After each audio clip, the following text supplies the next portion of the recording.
Hi everyone. Today we are going to discuss about key features of budget. Yesterday, Nirmala Sitharaman, Finance Minister of India, released the budget. And today we are going to start with highlights of the budget. And there is most probably 2 to 3 sessions on the budget.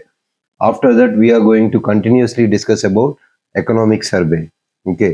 First, we are going to deal about key features of the budget. This is government document released by Finance Ministry. Okay. So this was released by Ministry of Finance Budget Division. Okay. So the next slide is, so this budget is deals with Vikasit Bharat. What it is? It is Vikasit Bharat. Okay. Roadmap for our pursuit of Viksit Bharat. Telugu మీడియంలో కూడా నేను explain చేస్తానండి కొన్ని ఎక్కడైతే ఇంపార్టెంటో. Viksit Bharat totally it focuses on 4 major caste, అంటే 4 వర్గాల మీద అది దాని యొక్క దృష్టిని కేంద్రీకరిస్తుంది. ఫస్ట్ వన్ ఈజ్ ఫార్మర్, అన్నదాత. సెకండ్ వన్ గరీబ్, పూర్. థర్డ్ వన్ యువ, యూత్. ఫోర్త్ వన్ మహిళా అండ్ ఉమెన్. సో మొదటిది రైతు తెలుగులో, రెండోది పేదవాడు, పూర్, గరీబ్, అండ్ థర్డ్ వన్ యువ, అండ్ ఫోర్త్ వన్ మహిళ. సో ఈ 4 కూడా బడ్జెట్ దృష్టి సారించిన 4 మేజర్ ఏరియాస్ అన్నమాట. తర్వాత నెక్స్ట్ వన్, అలాగే మనకి మీరు ఒకసారి అబ్జర్వ్ చేస్తే ఈ బడ్జెట్లో బడ్జెట్ థీమ్ ఏంటి, థీమాటిక్ ఏరియాస్ ఏంటి అంటే, ఫస్ట్ వన్ ఈజ్ ఎంప్లాయ్మెంట్, ఉద్యోగిత. స్కిల్లింగ్, నైపుణ్యత. ఎంఎస్ఎంఈస్ అంటే మైక్రో, స్మాల్, మీడియం ఎంటర్ప్రైజెస్. సూక్ష్మ, చిన్న, మధ్య తరహా పరిశ్రమలు. Middle class. సో ఎలా గుర్తుపెట్టుకుంటాం? ఎంఎంఎస్ఈ అంటే middle class, MSME skilling and empowerment. So budget theme ఇది. ఇందాక చెప్పింది ఫోకస్ ఏరియాస్. ఫోకస్ ఏరియాస్ 4 ఉన్నాయి. అలాగే మనకి థీమాటిక్ ఏరియాస్ అనేవి కూడా 4 ఉన్నాయి. ఇందులో ప్రియారిటీస్ అని చెప్పి వికసిత్ భారత్కి ప్రియారిటీస్ ఏంటి అంటే మొత్తం 9 ఇష్యూస్ ఉన్నాయండి. అందులో first one productivity and resilience in agriculture. మొత్తం మీకున్న 9 ఇష్యూస్ నేను ఒకసారి చూపిస్తాను. ఆ తర్వాత ఒక్కొక్కటి దాని గురించి ఇన్ డెప్త్ మనం వాళ్ళు ఇచ్చింది అనలైజ్ చేద్దాం.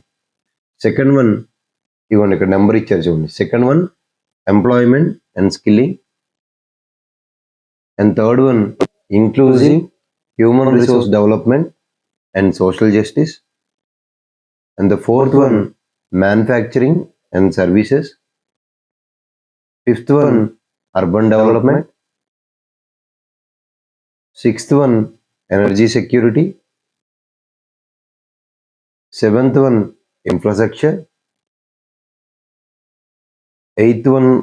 Seventh one మీద 2 slides ఉన్నాయి. Eighth one is innovation, research and development. And ninth one next generation reforms. ఈ 9 కూడా ప్రియారిటీస్. లాస్ట్ ఇయర్ బడ్జెట్ మీకు గుర్తుందో లేదో సప్తరిషి బడ్జెట్ అంటాం. ఈసారి అలాంటివేమీ లేకుండా డైరెక్ట్గా 9 ప్రియారిటీ ఏరియాస్, అంటే 2047కి ఇండియాని వికసిత్ భారత్గా చేద్దాం అనుకుంటున్నారు. ఈ వికసిత్ భారత్లో మొత్తం 9 ప్రియారిటీ ఏరియాస్ ఉన్నాయి. అందులో first one productivity and resilience in agriculture, అంటే వ్యవసాయ ఉత్పాదకత మరియు వ్యవసాయ స్థితిస్థాపకతకు సంబంధించింది మొదటిది. ఇందులో మొత్తం 5 అంశాలు ఉన్నాయండి. దీంట్లో మొత్తం 5 అంశాలు మీకు ఇవ్వటం జరిగింది. ఈ 5 అంశాలు వ్యవసాయానికి సంబంధించినవి. వ్యవసాయానికి సంబంధించిన 5 అంశాలు ఎలా ఇచ్చారంటే, vegetable production and supply chain, national cooperation policy, transforming agricultural research, ఆత్మనిర్భరత, release of new varieties. So వ్యవసాయం యొక్క ఉత్పాదకతని పెంచడం, వ్యవసాయంలో స్థితిస్థాపకతని పెంచడం అనేది బడ్జెట్లో మొదటి ప్రియారిటీ ఏరియా అయితే, అంశాన్ని, ఆ లక్ష్యాన్ని ఎలా సాధించబోతున్నారు అనే దానికి వీళ్ళు 5 అంశాలను మళ్ళీ తీసుకోవడం జరిగింది. 1, 2, 3, 4, 5. ఇందులో vegetable production and supply chain. Vegetable production and supply chain అంటే కూరగాయల ఉత్పత్తి మరియు సరఫరా గొలుసుకి సంబంధించి వీళ్ళు ఏం చేయబోతున్నారంటే promotion of FPOs, farmer produce ఆర్గనైజేషన్స్ని ప్రమోట్ చేయటం, సహకార సంఘాలు, కోఆపరేటివ్స్, స్టార్టప్స్ అంటే వెజిటేబుల్ సప్లైలో అంకుర సంస్థల్ని ప్రమోట్ చేసి కలెక్షన్, స్టోరేజ్ అండ్ మార్కెటింగ్, సేకరణ మరియు స్టోరేజ్ తర్వాత మార్కెటింగ్ రంగాల్లో మెయిన్ మనకి వెజిటేబుల్ ప్రొడక్షన్ సప్లై చైన్ని ప్రమోట్ చేయబోతున్నారు. తర్వాత ఈ సంవత్సరం బడ్జెట్లో ఇంపార్టెంట్ ఏంటి అంటే జాతీయ సహకార విధానం, నేషనల్ కోఆపరేషన్ పాలసీ. ఈ నేషనల్ కోఆపరేషన్ పాలసీలో systematic, orderly, all round development of the cooperative sector. Last year కూడా కోఆపరేటివ్స్ని డెవలప్ చేయడానికి డైరెక్ట్లో బడ్జెట్లో ఎలొకేట్ చేశారు. ఈ ఇయర్ బడ్జెట్లో అగ్రికల్చర్కి సంబంధించి ఇంపార్టెంట్ ఏంటి అంటే నేషనల్ కోఆపరేషన్ పాలసీని తీసుకొస్తున్నారు. తర్వాత అగ్రికల్చర్ రీసెర్చ్ అంటే వ్యవసాయ పరిశోధనని ట్రాన్స్ఫార్మింగ్ అంటే పరివర్తన చెందించడం. తర్వాత ఆత్మ నిర్భరత అంటే మన దగ్గర సెల్ఫ్ ప్రొడక్షన్ చేయటం, అంటే ఆయిల్ సీడ్స్ అంటే లైక్ మస్టర్డ్ కానీ, గ్రౌండ్ నట్ కానీ, ఆవాలు కానీ, వేరుశనగ కానీ, సెసమే కానీ, సోయాబీన్, సన్ఫ్లవర్లో ఆత్మనిర్భరత తీసుకురావడం. రిలీజ్ ఆఫ్ న్యూ వెరైటీస్, కొత్త వంగడాలని తీసుకురావటం. అంటే 109 high yielding climate resilient varieties of 32 field and horticulture crops will be released for cultivation of farmers. రైతుల కోసం 109 కొత్త వెరైటీలు, క్లైమేట్ రెసిలియంట్ వెరైటీస్ అంటే వాతావరణ మార్పుని తట్టుకునేలాగా ఉండేటటువంటి రకాలను, తర్వాత 32 హార్టికల్చర్ క్రాప్స్కి సంబంధించిన వెరైటీస్ని కూడా ఈ సంవత్సరం రిలీజ్ చేయబోతున్నారు. ఇది కూడా బడ్జెట్లో క్లియర్గా చెప్పడం జరిగింది. సో ఇక్కడతో first one productivity and resilience in agriculture అయ్యింది. అయితే ఇందులో ఈ ఫస్ట్ ప్రియారిటీలో మెయిన్ 3 సబ్ ప్రియారిటీస్ ఉన్నాయి. ఆ సబ్ ప్రియారిటీస్ ఏంటంటే న్యాచురల్ ఫార్మింగ్, సహజ వ్యవసాయం, ష్రింప్ ప్రొడక్షన్ మరియు ఎక్స్పోర్ట్ అంటే రొయ్యల యొక్క ఉత్పత్తి మరియు ఎగుమతులు, డిజిటల్ పబ్లిక్ ఇన్ఫ్రాస్ట్రక్చర్. ఈ 3 అంశాలు కూడా అగ్రికల్చర్లో సబ్ కేటగిరీలో ఇచ్చారు. ఇందులో న్యాచురల్ ఫార్మింగ్, సహజ వ్యవసాయానికి సంబంధించి 1 కోటి మంది రైతులకు 1 crore ఫార్మర్స్ న్యాచురల్ ఫార్మింగ్లోకి తీసుకురావటం. అంటే 1 కోటి మంది రైతులను సహజ వ్యవసాయంలోకి తీసుకొస్తారు రానున్న 2 సంవత్సరాల్లో. ఇది బడ్జెట్లో మెన్షన్ చేశారు. అంతేకాకుండా bio input resource centres, 10,000 bio input resource సెంటర్స్ని ఎస్టాబ్లిష్ చేయబోతున్నారు. తర్వాత ష్రింప్ ప్రొడక్షన్ని, తర్వాత ష్రింప్ ఫార్మింగ్ని, ప్రాసెసింగ్ని, ఎక్స్పోర్ట్ని అంటే రైతులు ఎవరైతే రొయ్యల వ్యవసాయం చేస్తారో రొయ్యల్ని ప్రక్రియ అంటే ఫుడ్ ప్రాసెసింగ్ కానీ, ఎక్స్పోర్ట్ కానీ నాబార్డ్ ద్వారా ఫెసిలిటేట్ చేస్తారు. తర్వాత లాస్ట్ ఇయర్ బడ్జెట్లో అగ్రికల్చర్కి సంబంధించి డిజిటల్ పబ్లిక్ ఇన్ఫ్రాస్ట్రక్చర్ ఒకదాన్ని తీసుకొచ్చారు. ఈ డిజిటల్ పబ్లిక్ ఇన్ఫ్రాస్ట్రక్చర్ అనేది రైతుల్ని కవర్ చేస్తుందండి, మరియు వాళ్ళ ల్యాండ్స్ని 3 సంవత్సరాల పాటు కవర్ చేస్తుంది. తర్వాత డిజిటల్ క్రాప్ సర్వే కూడా 400 జిల్లాల్లో చేయబోతున్నారు. తర్వాత జన్ సమర్థ్, కిసాన్ క్రెడిట్ కార్డ్స్ లాగా ఈ డిజిటల్ పబ్లిక్ ఇన్ఫ్రాస్ట్రక్చర్లో జన్ సమర్థ్ కార్డ్స్ అనేవి ఇస్తారండి. ఏంటది? జన్ సమర్థ్. సో గుర్తుపెట్టుకోవాలి, ఇది కిసాన్ క్రెడిట్స్కి సంబంధించి క్రెడిట్ కార్డ్స్ లాగా జన్ సమర్థ్ అనే కార్డ్స్ని కూడా ఇష్యూ చేయబోతున్నారు based on Kisan credit cards. So అగ్రికల్చర్లో మనం ఆల్రెడీ చెప్పాం, అగ్రికల్చర్ ఉత్పాదకత మరియు స్థితిస్థాపకతను పెంచడానికి మొత్తం వీళ్ళు మొదట 5 అంశాలను తీసుకున్నారు. అందులో ఆయిల్ సీడ్స్కి వీటికి ఆత్మనిర్భరత ఒకటి, vegetable production and supply chain ఒకటి, నేషనల్ కోఆపరేషన్ పాలసీ ఒకటి, transforming agriculture research, ఆత్మనిర్భరత, release of new varieties. ఇందులో సబ్ ప్రయారిటీస్ న్యాచురల్ ఫార్మింగ్, 1 కోటి మంది రైతులు రానున్న 2 సంవత్సరాలు, 10,000 మంది need based bio input resources, shrimp production and export NABARD facilitate చేస్తుంది. తర్వాత డిజిటల్ పబ్లిక్ ఇన్ఫ్రాస్ట్రక్చర్ని రైతుల కోసం రానున్న 3 సంవత్సరాల్లో, అంతేకాకుండా డిజిటల్ క్రాప్ సర్వే 400 జిల్లాలో జన్ సమర్థ్ కార్డులను కూడా ఇష్యూ చేయబోతున్నారు. దీని తర్వాత ప్రియారిటీస్ ఫర్ వికసిత్ భారత్లో రెండవ అంశం ఏంటి అంటే ఎంప్లాయ్మెంట్ అండ్ స్కిల్లింగ్. ఈ సంవత్సరం మొత్తం 5 స్కీమ్లు ఉన్నాయి. అందులో ఎంప్లాయ్మెంట్ అండ్ స్కిల్లింగ్లో 3 స్కీమ్స్ ఉన్నాయండి. Scheme A, scheme B and scheme C. ఇక్కడ ఇచ్చారు చూడండి.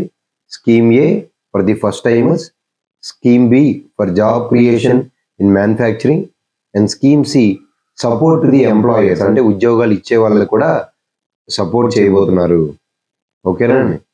సో ఇందులో ఒకసారి ఒక్క నిమిషం అండి,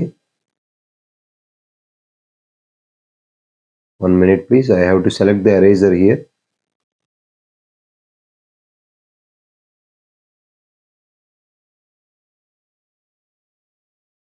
సో ఇందులో మొదటిది స్కీమ్ ఏ.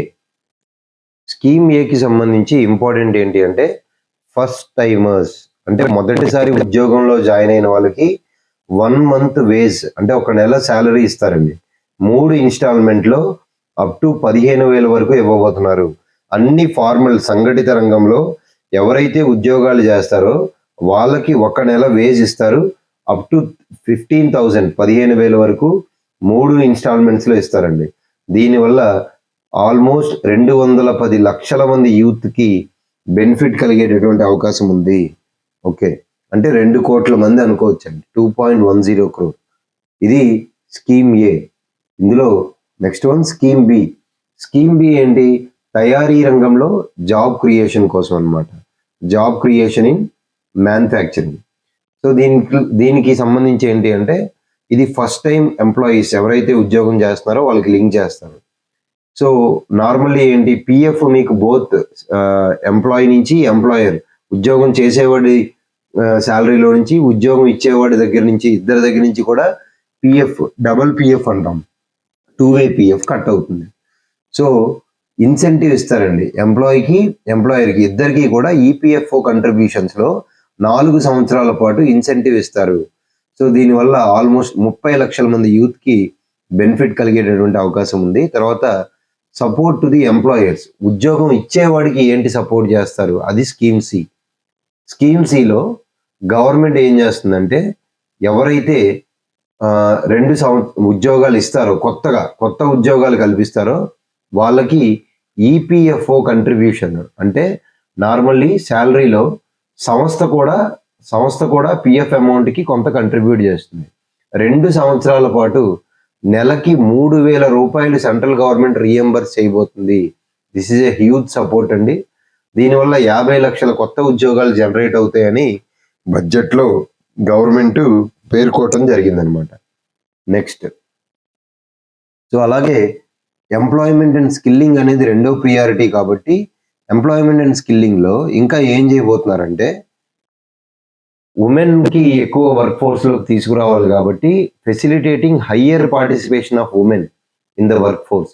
సో దానికోసం ఏం చేయబోతున్నారు, వర్కింగ్ ఉమెన్ హాస్టల్స్ని ఇండస్ట్రీతో కొలాబరేట్ అయ్యి వర్కింగ్ ఉమెన్ హాస్టల్స్ని గవర్నమెంటే ఎస్టాబ్లిష్ చేయబోతుంది. ఇండస్ట్రీతో కొలాబరేట్ అయ్యి దానివల్ల ఎక్కువ మంది ఉమెన్ వర్క్ ఫోర్స్లోకి వస్తారు. అంతేకాకుండా గవర్నమెంట్ ప్రమోట్ ఫండ్ ద్వారా 7.5 లక్షల లోన్స్ని ఇవ్వబోతున్నారు. తర్వాత దీనివల్ల 25,000 మంది స్టూడెంట్స్కి ఎవ్రీ ఇయర్ మనకి 7.5 లక్షల లోన్స్ ఇస్తారండి స్టూడెంట్స్కి. ఓకే, దాని తర్వాత financial support for loans up to 10 lakhs. So education loan కింద హయ్యర్ ఎడ్యుకేషన్కి 10 లక్షల లోన్ ఇవ్వబోతున్నారండి. దీనివల్ల ఎవ్రీ ఇయర్ 1 lakh స్టూడెంట్స్కి డైరెక్ట్ ఈ వోచర్స్ ఇస్తారు. వడ్డీలో 3% ఇంట్రెస్ట్ సబ్వెన్షన్, అంటే వడ్డీలో 3% గవర్నమెంటే భరిస్తుంది.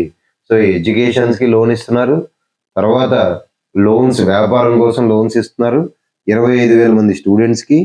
తర్వాత ఉమెన్స్కి వర్కింగ్ హాస్టల్స్ కూడా వీళ్ళు కొలాబరేట్ చేయబోతున్నారు. దాని తర్వాత స్కిల్లింగ్ కోసం 4th స్కీమ్ అండి. ఇప్పుడు దాకా మనం scheme A, scheme B, scheme C చెప్పాము. ఇది 4th స్కీమ్ అనమాట. 4th scheme is completely related to the skilling అనమాట.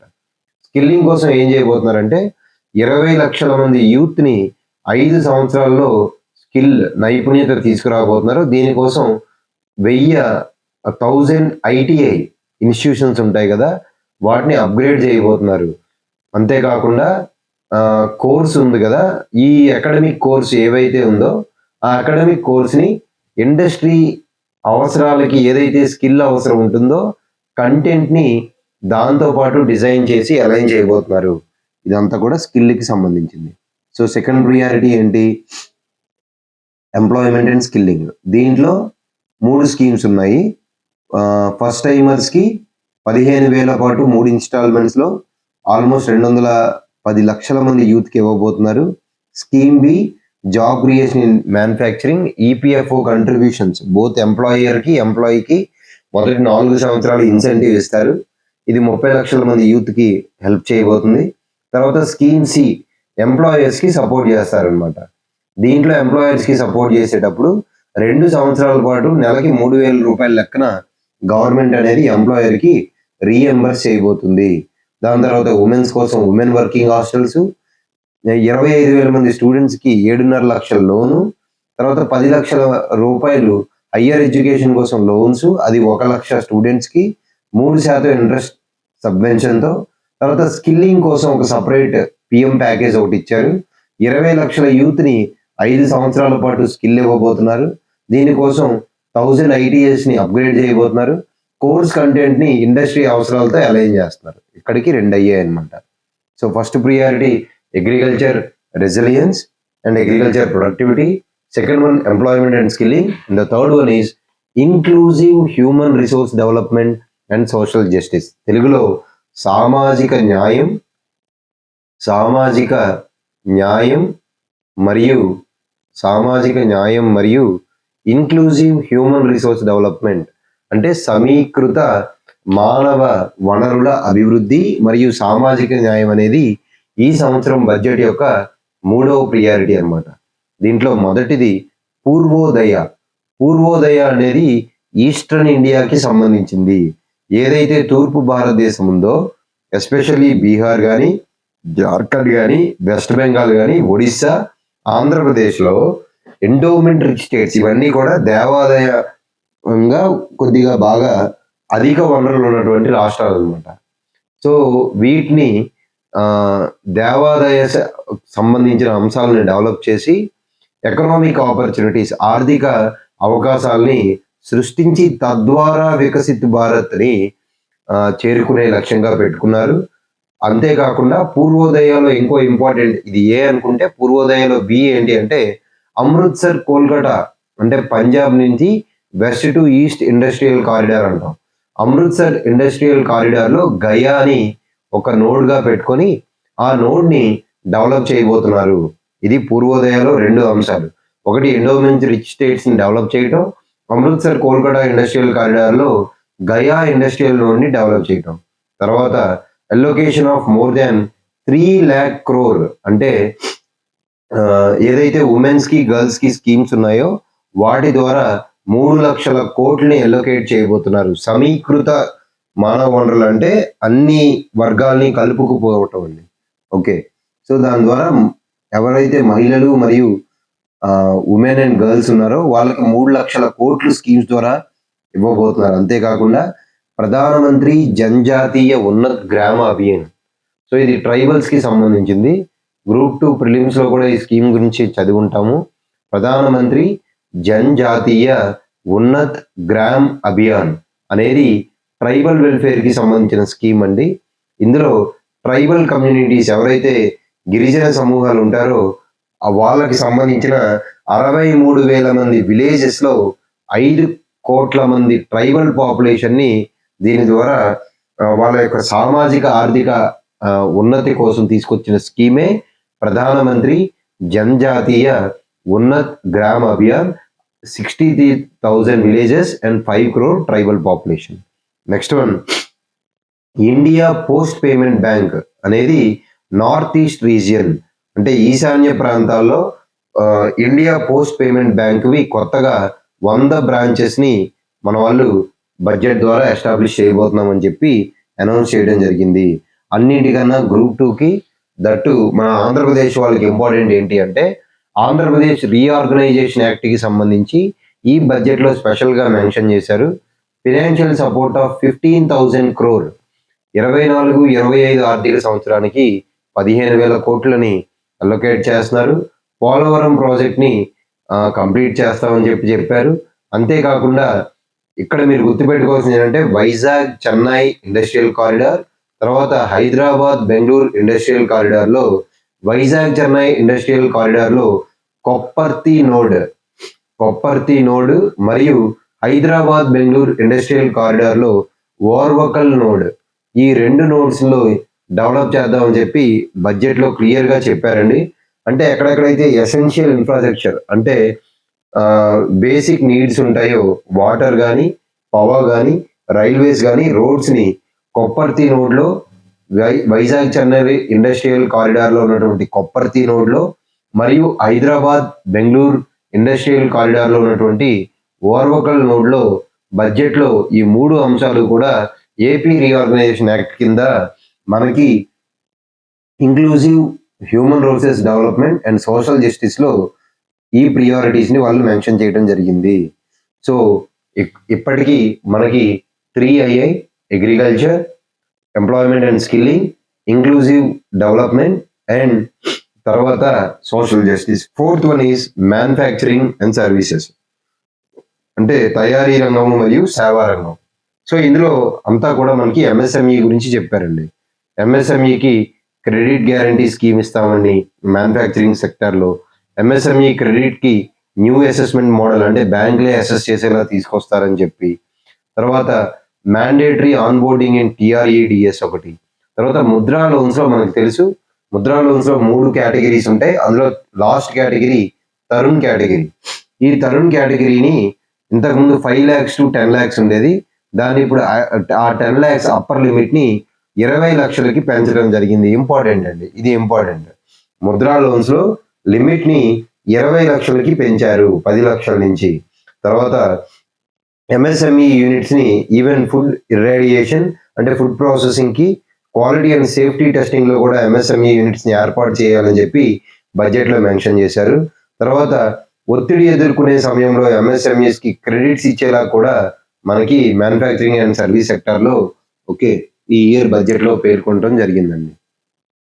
సో ఇవి కాకుండా మనకి ఎంఎస్ఎంఈ అండ్ సర్వీస్ సెక్టార్లో ఇంకా ఏం చెప్తున్నారు అంటే ఇంటర్న్షిప్ ఆపర్చునిటీస్. ఇప్పటికీ మనం already ఎంప్లాయ్మెంట్లో scheme A, scheme B, scheme C చెప్పాము. ఇంటర్న్షిప్ ఆపర్చునిటీస్లో పిఎంస్ 5th స్కీమ్ అండి, 5వ స్కీమ్ అనమాట. పిఎంస్ ప్యాకేజ్లో ఇది 5వ స్కీమ్. ఇదేంటి అంటే schemes for providing internship opportunities in 500 top companies, అంటే 500 టాప్ కంపెనీస్లో 1 crore యూత్కి రాబోయే 5 సంవత్సరాల్లో మనకి ఇంటర్న్షిప్ ఆపర్చునిటీస్ ప్రొవైడ్ చేయబోతున్నారు. వచ్చే 5 సంవత్సరాల్లో 1 కోటి మంది యువతకి భారతదేశంలో ఉన్న 500 టాప్ కంపెనీస్లో ఇంటర్న్షిప్ ఇస్తారు. అంతేకాకుండా 500 నెలకి ఇస్తూ 1 time అసిస్టెన్స్ కింద 6,000 రూపాయలు ఇస్తారండి. సిఎస్ఆర్ ఫండ్స్కి. సో ఈ 2 కూడా ప్రధానమంత్రి గారి యొక్క 5వ స్కీము ఈ బడ్జెట్లో తెలియజేశారు. తర్వాత national industrial corridor development programme ద్వారా 12 ఇండస్ట్రియల్ పార్క్స్ని ఎస్టాబ్లిష్ చేయబోతున్నారు. 12 ఇండస్ట్రియల్ పార్క్స్ని ఎస్టాబ్లిష్ చేయబోతున్నారండి. ఏంటిది అది? నేషనల్ ఇండస్ట్రియల్ డెవలప్మెంట్ ప్రోగ్రామ్ కింద 12 ఇండస్ట్రియల్ పార్క్స్ని డెవలప్ చేస్తున్నారు. మ్యానుఫ్యాక్చరింగ్ అండ్ సర్వీసెస్లో చెప్తున్నాను. తర్వాత మనకి తెలుసు బస్ స్టాండ్ అండ్ రైల్వేస్లో డార్మిటరీ టైప్ అకామిడేషన్ ఉంటుంది. సో నార్మల్లీ కొత్త దగ్గర ఇండస్ట్రీస్ ఎస్టాబ్లిష్ చేసేటప్పుడు రెంట్ పెద్ద ఇష్యూ. సో రెంటల్ హౌసింగ్ కోసం డార్మిటరీ టైప్ అకామిడేషన్ని ఇండస్ట్రియల్ వర్కర్స్ కోసం పీపీపీ మోడ్లో వైబిలిటీ గ్యాప్ ఫండింగ్ ద్వారా తీసుకురాబోతున్నారు. తర్వాత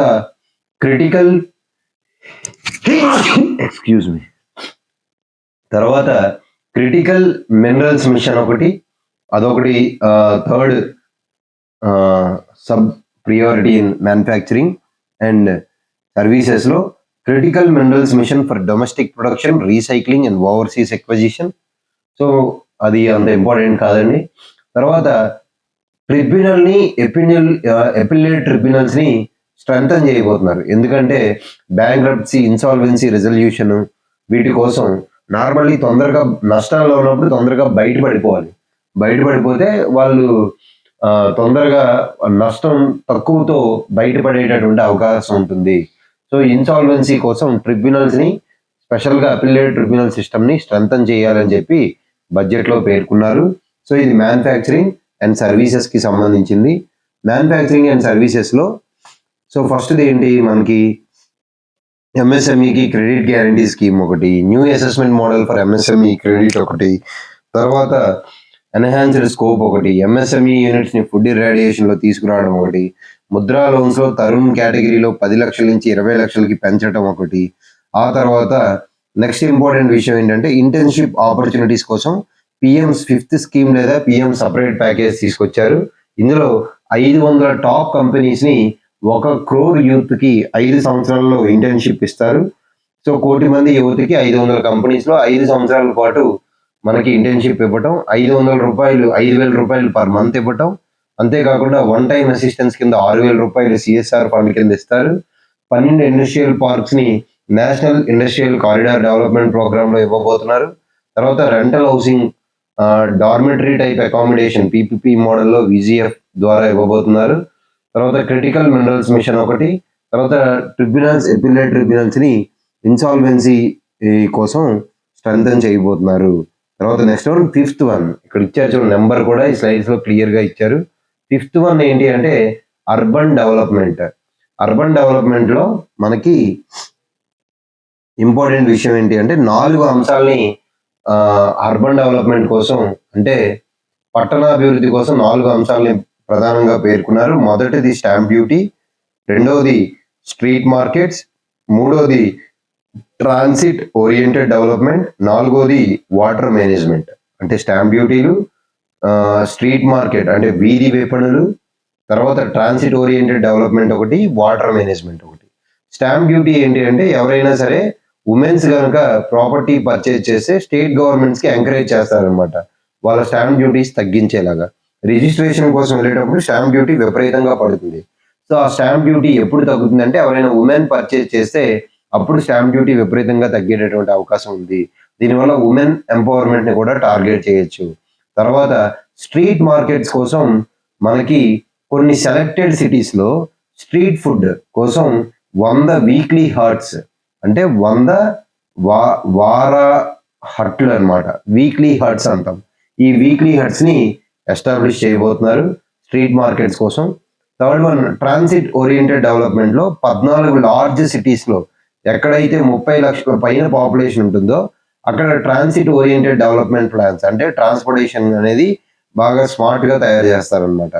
తర్వాత వాటర్ మేనేజ్మెంట్ ఏంటంటే 100 లార్జ్ సిటీస్లో వాటర్ సప్లైని ప్రమోట్ చేయటం, సీవేజ్ ట్రీట్మెంట్ అంటే డ్రైనేజ్ని కరెక్ట్గా ట్రీట్ చేయటం, సాలిడ్ వేస్ట్ మేనేజ్మెంట్ ప్రాజెక్ట్స్ని ఎస్టాబ్లిష్ చేయడానికి మనకి 4 ప్రియారిటీ అనేది వాటర్ మేనేజ్మెంట్ కోసం ఇచ్చారు. So first one stamp duty, second one street markets, third one transit oriented development and fourth one is water మేనేజ్మెంట్లో water supply, sewage treatment and solid waste management treatment అనమాట. ఓకేనండి. So ఇందులో urban డెవలప్మెంట్కి main issue ఏంటి, housing కోసం PM Awas urban Yojana 2.0 వర్షన్ని, తర్వాత transparent rental housing markets గురించి బడ్జెట్లో మెన్షన్ చేశారు.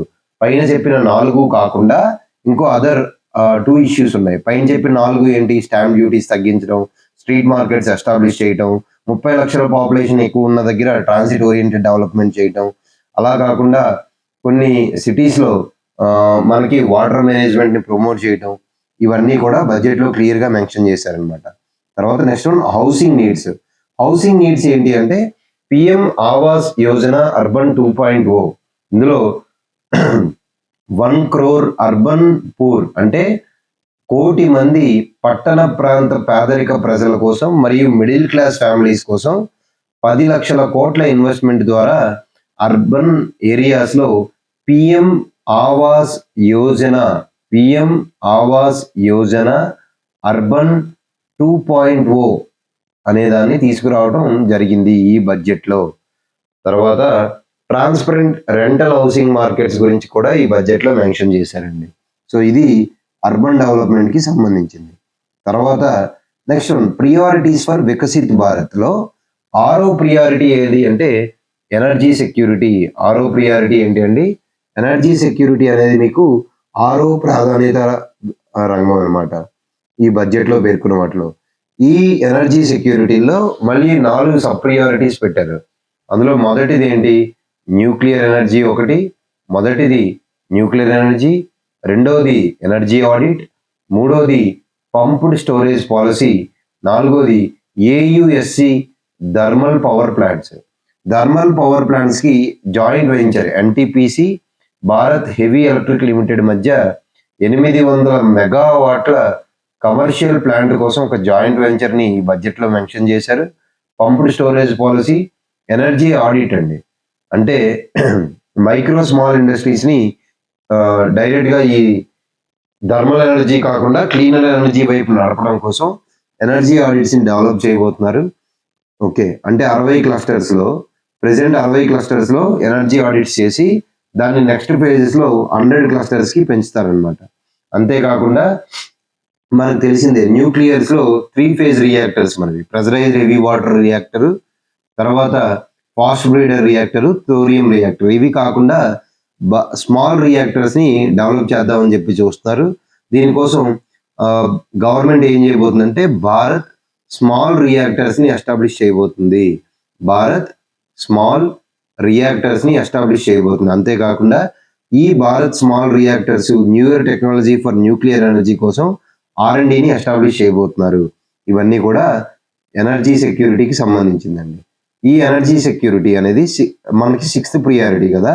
ఈ ఎనర్జీ సెక్యూరిటీలో నెక్స్ట్ ఇంకా వాళ్ళు ఏమి ఇచ్చారంటే పిఎం సూర్యఘర్ ముఫ్త్ బిజ్లీ యోజన స్కీమ్ కింద, పిఎం సూర్యఘర్ ముఫ్త్ బిజ్లీ యోజన స్కీమ్ కింద 1 కోటి మంది హౌస్ హోల్డ్స్కి ఫ్రీ ఎలక్ట్రిసిటీ ఇవ్వబోతున్నారు. ఎవరైతే సౌరశక్తి ద్వారా 300 యూనిట్స్ వాడతారో వాళ్ళకి 1 కోటి మందికి ఫ్రీ ఎలక్ట్రిసిటీ ఇస్తారు. అంతేకాకుండా 1.28 రిజిస్ట్రేషన్స్, 14 lakh అప్లికేషన్స్ దీని ద్వారా ఆల్రెడీ గవర్నమెంట్ అనేది రిసీవ్ చేసుకుందంట. పిఎం సూర్యఘర్ ముఫ్త్ బిజ్లీ యోజన ద్వారా ఆల్రెడీ 1,28,00,000 మంది రిజిస్టర్ అయ్యారని చెప్పి డేటా కూడా చెప్తున్నారు. Next priorities for Viksit Bharat. Viksit భారత్లో 7వ ప్రియారిటీ ఏది అంటే ఇన్ఫ్రాస్ట్రక్చర్, వ్యవస్థాపన రంగము. ఇన్ఫ్రాస్ట్రక్చర్ ద్వారా ఈ సంవత్సరం వచ్చిన ఇంపార్టెంట్ విషయం ఫస్ట్ వన్ ఏంటి అంటే provision of 11,111 crore for infrastructure. అంటే 11,11,111 కోట్లని కేవలం ఇన్ఫ్రాస్ట్రక్చర్ కోసమే ప్రొవైడ్ చేయబోతున్నారు. అంటే ఆల్మోస్ట్ అది జీడిపిలో 3.4%. అంతేకాకుండా ఇంట్రెస్ట్ ఫ్రీ లోన్స్, వడ్డీ లేని రుణాలని రాష్ట్రాలకి ఇస్తూ ఎంత ఇస్తున్నారంటే 1.5 లక్షల కోట్ల వడ్డీ లేని రుణాలని రాష్ట్ర ప్రభుత్వాలకి ఇవ్వబోతున్నారు. అంతేకాకుండా ప్రధానమంత్రి గ్రామ సడక్ యోజనని మళ్ళీ లాంచ్ చేసి ఆల్ వెదర్ కనెక్టివిటీ, అన్ని వాతావరణ పరిస్థితుల్ని తట్టుకునేలాగా 25,000 రూరల్ హ్యాబిటేషన్ గ్రామాలకు ఫేజ్ 4 అంటే ఫేజ్ 4 గ్రామ సడక్ యోజన అని కూడా ఇన్ఫ్రాస్ట్రక్చర్లో పేర్కొన్నారు. ఇన్ఫ్రాస్ట్రక్చర్లో 11,11,111 కోట్లు, 3.4% ఆఫ్ జీడిపిని ప్రొవైడ్ చేయటం, 1,50,000 కోట్లు అంటే 1.5 lakh crores రాష్ట్రాలకి వడ్డీ లేని రుణాలు, 25,000 రూరల్ హ్యాబిటేషన్స్కి ఫేజ్ 4 గ్రామ సడక్ యోజన కూడా ఇన్ఫ్రాస్ట్రక్చర్లో తీసుకొస్తున్నారనమాట. ఇన్ఫ్రాస్ట్రక్చర్లో నెక్స్ట్ వాళ్ళు తీసుకొచ్చిన మేజర్ సబ్ ప్రియారిటీ ఏది అంటే ఇరిగేషన్ అండ్ ఫ్లడ్ మిటిగేషన్. అంటే ఇరిగేషన్ సాగు మరియు ఫ్లడ్ మిటిగేషన్. ఫ్లడ్ అంటే వరదని తగ్గించడం. సో రీసెంట్గా మనం చూస్తున్నాం వరదల వల్ల చాలా నష్టం జరుగుతుంది కాబట్టి సో దాని గురించి కూడా బడ్జెట్లో పేర్కొన్నారు. సో 11,500 కోట్లని సాగు రంగానికి ఫైనాన్షియల్ సపోర్ట్, అంటే భారీ నీటిపారుదల project, especially intra state link projects ఉంటాయి, అంటే అంతర్రాష్ట్ర అనుసంధాన ఏవైతే ప్రాజెక్టులు ఉన్నాయో లైక్ కోసి మేచి ప్రాజెక్ట్స్ కానీ 20 అదర్ ఆన్ గోయింగ్ ప్రాజెక్ట్స్ కానీ స్కీమ్స్ కోసం 11,500 కోట్లని కేటాయించారు ఈ బడ్జెట్లో. ఫ్లడ్ మేనేజ్మెంట్ కి సపోర్ట్ కింద ఏ రాష్ట్రాలకు ఇచ్చారంటే అస్సాం, సిక్కిం, ఉత్తరాఖండ్. ASU అస్సాం, సిక్కిం, ఉత్తరాఖండ్ కి ఫ్లడ్ మేనేజ్మెంట్ లో అసిస్టెన్స్ కింద ఇచ్చారు. తర్వాత హిమాచల్ ప్రదేశ్ లో రీకన్స్ట్రక్షన్ అండ్ రీహాబిటేషన్ కోసం, అంటే పునర్నిర్మాణం మరియు పునరావాసం కోసం హిమాచల్ ప్రదేశ్ కి సహకారం అందించబోతున్నారు ఈ బడ్జెట్లో. ఈ బడ్జెట్లో ఇన్ఫ్రాస్ట్రక్చర్ లో మనం ఆల్రెడీ 2 అంశాలు చెప్పాము. ఒకటి ఎంతెంత అలొకేట్ చేశారు, తర్వాత financial support river linking projects కి, ఫ్లడ్ మేనేజ్మెంట్ కి అస్సాం, సిక్కిం, ఉత్తరాఖండ్ కి, రీహాబిటేషన్ రీకన్స్ట్రక్షన్ కి హిమాచల్ ప్రదేశ్ కి. అలాగే ఇన్ఫ్రాస్ట్రక్చర్ లో థర్డ్ ప్రియారిటీ, సబ్ ప్రియారిటీ ఏది అంటే టూరిజం. టూరిజం గురించి కూడా క్లియర్ గా చెప్పడం జరిగింది. ఈ టూరిజంలో వాళ్ళు తీసుకొస్తున్న మెయిన్ ఇంపార్టెంట్ ఏంటి అంటే మనకు తెలిసిందే, కాశీ విశ్వనాథ్ టెంపుల్ ని డెవలప్ చేశారు, తర్వాత త్రయంబకేశ్వరం టెంపుల్ ని డెవలప్ చేశారు, ఓంకారేశ్వర్ టెంపుల్ ని డెవలప్ చేశారు, తర్వాత మనకి ఉజ్జయిని టెంపుల్ ని డెవలప్ చేశారు, ఉజ్జయిని టెంపుల్ కారిడార్ ను కూడా కట్టారు. అదే మార్గంలో ఈ బడ్జెట్ లో విష్ణుపద్ టెంపుల్ కారిడార్ మరియు మహాబోధి టెంపుల్ కారిడార్ ని బీహార్ లో డెవలప్ చేయబోతున్నారు. Vishnupad temple corridor, Mahabodhi temple corridor ని, తర్వాత రాజగిర్, ఏదైతే ఏన్షియంట్ రాజగిర్ ఉందో ఈ రాజగిరిని అదొక హిందువులకి, బుద్ధిస్టులకి, జైన్లకి అందరికీ ఇంపార్టెంట్ ఏరియా కాబట్టి దాన్ని కూడా డెవలప్ చేస్తారు.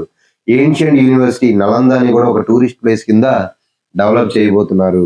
దాని తర్వాత మనకు తెలిసిందే, గెలిచిన తర్వాత నలంద యూనివర్సిటీని ఆయన మోడీ గారు సందర్శించడం జరిగింది.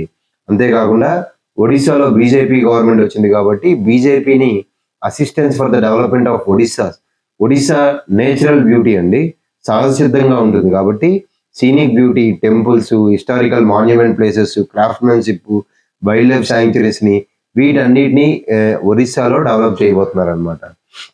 ఇక్కడికి మనకి 7 ప్రాధాన్యత రంగాల్ని బడ్జెట్ లో మనం మెన్షన్ చేయడం జరిగింది. తర్వాత 8వ ప్రాధాన్యత రంగం ఏంటి అంటే ఇన్నోవేషన్, రీసెర్చ్ అండ్ డెవలప్మెంట్, అంటే నవకల్పన మరియు పరిశోధన మరియు అభివృద్ధికి సంబంధించి ఏం చేయబోతున్నారంటే మనకు తెలుసు, principal scientific adviser PSA PM స్టైక్ లో మనకి అనుసంధాన్ నేషనల్ రీసెర్చ్ ఫండ్ అనేది ఒకటి ఉంది. అనుసంధాన్ నేషనల్ రీసెర్చ్ ఫండ్ అని ఉంది. దాన్ని బేసిక్ రీసెర్చ్ కోసం, ప్రోటోటైప్ డెవలప్మెంట్ కోసం ఆపరేషనలైజ్ చేయబోతున్నారు. Anusandhan national research fund, ANRF అంటాము. సో ఈ అనుసంధాన్ నేషనల్ రీసెర్చ్ ఫండ్ ని ఆపరేషన్ చేయటం ఇమీడియట్ గా. తర్వాత private sector driven research and innovation కోసం కమర్షియల్ స్కేల్లో 1,00,000 కోట్లని పూల్ చేయటం, 1,00,000 కోట్లని ప్రైవేట్ సెక్టార్ రీసెర్చ్ కోసం పూల్ చేయటం. తర్వాత స్పేస్ ఎకానమీకి ఒక వెంచర్ క్యాపిటల్ ఫండ్ ని 1,00,000 కోట్ల కాదండి 1,000 కోట్లతో సెటప్ చేయబోతున్నారు. స్పేస్ ఎకానమీ, అంతరిక్ష ఆర్థిక వ్యవస్థ కోసం ఒక వెంచర్ క్యాపిటల్ ఫండ్ ని 1,000 కోట్లతో ఎస్టాబ్లిష్ చేయబోతున్నారండి. తర్వాత next one, priorities for Viksit Bharat లో 9వ ప్రియారిటీ అంటే ఇన్నోవేషన్, రీసెర్చ్, డెవలప్మెంట్ తర్వాత నెక్స్ట్ జనరేషన్ రిఫార్మ్స్, అంటే రాబోయే తరాలకి సంస్కరణలు ఏంటి అనే దానికి కొన్ని ప్రియారిటీస్ ఇచ్చారు. ఇందులో మొదటిది rural urban land related actions. Rural urban land related actions లో మొదటిది ఏంటి అంటే ల్యాండ్ రికార్డ్స్ అన్నిటినీ కూడా అర్బన్ ఏరియాస్ లో GIS మ్యాపింగ్ ద్వారా డిజిటలైజ్ చేయబోతున్నారు. సో అదొకటి. తర్వాత కెడస్ట్రల్ మ్యాప్స్ ని కూడా డిజిటలైజ్ చేస్తున్నారు. ల్యాండ్ రిజిస్ట్రీని ఎస్టాబ్లిష్ చేయబోతున్నారు. ఫార్మర్ రిజిస్ట్రీస్ ని లింకేజ్ చేస్తున్నారు. తర్వాత ఎలాగైతే మనకి ఆధార్స్ ఉన్నాయో అలాగే భూ ఆధార్స్ ని కూడా ల్యాండ్స్ కోసం భూ ఆధార్స్ ని ఇష్యూ చేయమని చెప్పి మనకి బడ్జెట్ లో మెన్షన్ చేశారు. ఇది కాకుండా మెయిన్ ఇంపార్టెంట్ ఏంటి అంటే నెక్స్ట్ జనరేషన్, రాబోయే తరపు సంస్కరణలో పేర్కొన్న మరి ఒక ఇంపార్టెంట్ విషయాలు ఏంటి అంటే 5 సబ్ ప్రియారిటీస్ ఉన్నాయి ఇందులో మొదటిది క్లైమేట్ ఫినాన్స్ కోసం టాక్సానమీ అనేది ఒకటి చెప్పారు. క్లైమేట్ ఫినాన్స్ కోసం టాక్సానమీ అంటే enhancing the availability of capital for climate adaptation and mitigation related investment. అయితే ఎవరైతే వాతావరణ సంబంధ మార్పుల్ని తట్టుకునేలాగా, వాతావరణ మార్పుల్ని మిటిగేట్ చేసే పెట్టుబడులు ఎవరైతే పెడతారో వాళ్ళకి సంబంధించి మూలధనాన్ని అవైలబుల్గా ఉండేలాగా చర్యలు తీసుకోబోతున్నారు.